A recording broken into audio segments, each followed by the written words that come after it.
How to log in into CP Rail Employee Portal.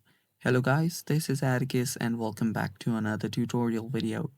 In today's video, I'll teach you guys how you guys can log in into CP Rail's Employee Portal. So without any further ado, let's dive right into it. First steps first, open up a web browser.